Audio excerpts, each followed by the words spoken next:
John ఇక్కడ ఉన్నాడు, నువ్వు చూసుకోవాలి. బట్ ఆ యొక్క సిచ్యువేషన్కి it's not at all related. దేవుడు ముందే చెప్పుండొచ్చు. అండ్ ఫోర్త్ వర్డ్ కూడా ఆ యొక్క సమయంలో దేవుడిని క్వశ్చన్ చేస్తున్నాను, నన్ను ఎందుకు వదిలేశాను. అండ్ ఫిఫ్త్ వర్డ్ కూడా ఆ యొక్క సమయంలో ఈ వాజ్ థర్స్టీ. సో ఆ వర్డ్ చెప్తాడు. Even seventh word he's gonna submit himself. So చెప్తాడు ఐ సబ్మిట్ మై సెల్ఫ్ అనేసి. కానీ the third word is not at all related. ఆ సిచ్యువేషన్కి ఇట్స్ నాట్ రిలేటెడ్ అనమాట. సో ఇట్స్ వెరీ యూనిక్ అని నాకు అనిపిస్తుంది. బికాస్ దేవుడు ముందే వాళ్ళకి చెప్పుండొచ్చు ఇన్స్టెడ్ ఆఫ్ దట్ సిచ్యువేషన్. కానీ ఇక్కడున్న క్రాస్ దగ్గర దేవర్ 5 people.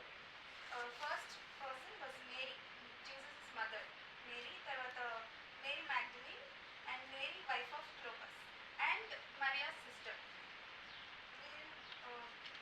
యోహాన్ సువార్త 23వ అధ్యాయం 19th chapter 23 to 27. సైనికులు యేసును సిలువ వేసిన తర్వాత ఆయన వస్త్రములు తీసుకొని ఒక్కొక్క సైనికునికి ఒక్కొక్క భాగము వచ్చినట్లు వాటిని 4 భాగములు చేసేది.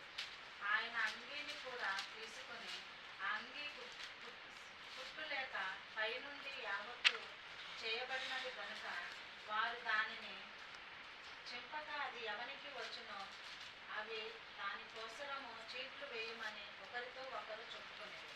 వారు నా వస్త్రములు తమలో పంచుకొని నా అంగీ కోసరము చీట్లు వేసిరి అను లేఖనము నెరవేరినట్లు ఇది జరిగిన. ఇందుకే సైనికులు ఇలాగూ చేసిరి. ఆయన తల్లి సహోదరియు క్లోపా భార్య అయిన మరియాయు మగ్దలేని మరియాయు యేసు సిలువ యొద్ద నిలుచుచుండెను. యేసు తన తల్లియు తాను ప్రేమించిన శిష్యుడును దగ్గర నిలిచి ఉండుట చూచి, అమ్మా, ఇదిగో నీ కుమారుడు అని తన తల్లితో చెప్పాను. సో ఇక్కడ మనం చూసినట్లయితే 24th verseలో దేవుడు యొక్క దాన్ని ఏమైతే వేసుకుని ఉన్నారో వాటిని వాళ్ళకి చీట్లు ఇస్తారు. అక్కడ రాసింది ఇది స్క్రిప్చర్ని ఫుల్ఫిల్ చేయడానికి. సో మనం ఇది ఎక్కడ రాసిందో ఒకసారి చెక్ చేసుకున్నట్లయితే కీర్తనలు 22:18.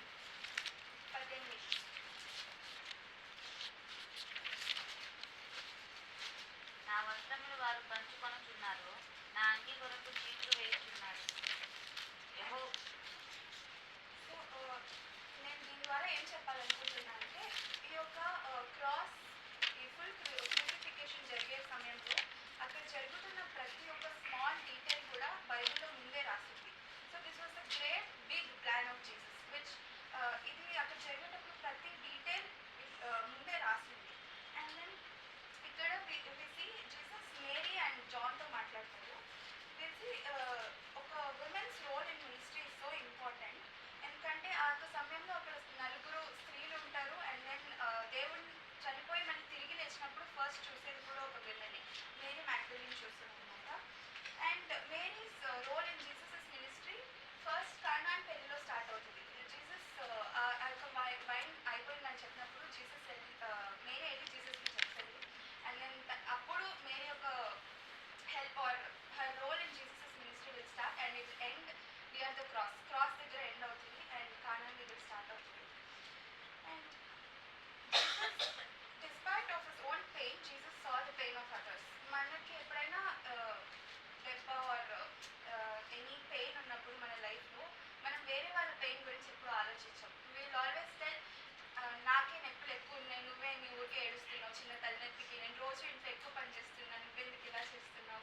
ఎప్పుడు జీసస్ కూడా అప్పుడు మేరీ ఏడుస్తుంది అనమాట. అప్పుడు జీసస్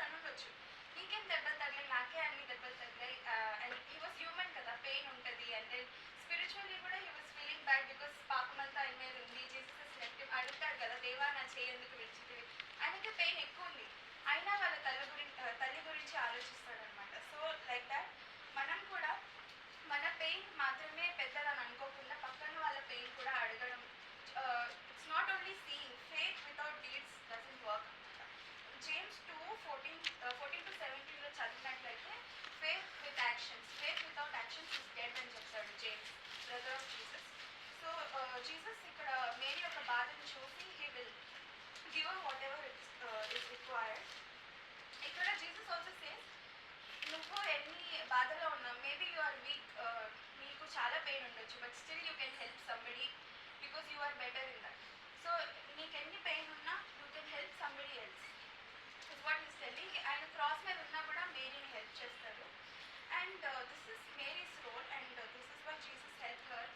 అంటే ఆయన ఎంత బాధలో ఉన్నా మేరీని హెల్ప్ చేస్తాడు. when I talk about John, అసలు జాన్నే ఎందుకు చూస్ చేసుకున్నాడని మాట్లాడితే 12 మంది శిష్యులు ఉన్నాడు and he has his own brothers. James ఉన్నాడు అండ్ సిస్టర్స్ ఉన్నారు జీసస్కి. ఇప్పుడు ఈ యొక్క రెస్పాన్సిబిలిటీని వాళ్ళకి ఇచ్చిండొచ్చు, నా తమ్ముళ్ళు వాళ్ళు ఉన్నారు కాబట్టి వాళ్ళకి ఇచ్చిండొచ్చు. But he choose only John. John is apostle of love అనమాట. జాన్ ఎందుకు చూస్ చేసుకున్నాడంటే జీసస్ న్యూ ఇట్ ఎర్లియర్. ఏమనంటే John was the only apostle who had natural death. మిగిలిన అన్ని 11 శిష్యులు they were dead, they were martyred for God. అందరూ ఎవరో ఒకరు చంపిన వాళ్ళు, కానీ జాన్ ఒక్కడే he lived for long years apart from the others, except the others. So John ఇలా లేట్గా చచ్చిపోతాడు అండ్ న్యాచురల్గా చచ్చిపోతాడని దేవుడికి ముందే తెలుసు కాబట్టి జాన్కి ఒక రెస్పాన్సిబిలిటీని ఇచ్చాడు. అండ్ దెన్ జాన్ దేవుడి యొక్క ట్రాన్స్ఫిగరేషన్ని చూశాడు. అండ్ దెన్ దేవుడి క్రూసిఫికేషన్ టైంలో జాన్ ఒక్కడే అక్కడ ఉన్న శిష్యుల్లో John was the only person అక్కడ ఉండింది. వేరే అందరూ విడిచి వెళ్ళిపోయారు. జాన్ కూడా విడిచి దేవుడిని వెళ్ళిపోతాడు, but he will come back. So నేను జాన్ ద్వారా ఏం చెప్పాలనుకుంటున్నా అంటే maybe you are guilty about whatever you are doing in your life, or మీరు చేసే పనులను బట్టి మీరు ఇంకా బాధగా ఫీల్ అవుతూ ఉండొచ్చు. నేను దేవుడి దగ్గరికి ఎలా వెళ్తాను మళ్ళీ, or you are not able to face God. But John మళ్ళీ తిరిగి దేవుడి దగ్గరికి వస్తాడు. దేవుడు మార్క్ 14:15లో ఉంది, John desert, not only John, అందరూ డిసైపుల్స్ దేవుడిని డిసర్ట్ చేసి వెళ్ళిపోతారు. But John will come back, but the love made him come back to the cross. John మళ్ళీ తిరిగి రావడం వల్ల దేవుడు he gave him few things which was, first దేవుడు జాన్ని ఫర్గివ్ చేస్తాడు, and then second heal give him a responsibility, and third heal give him eternal life.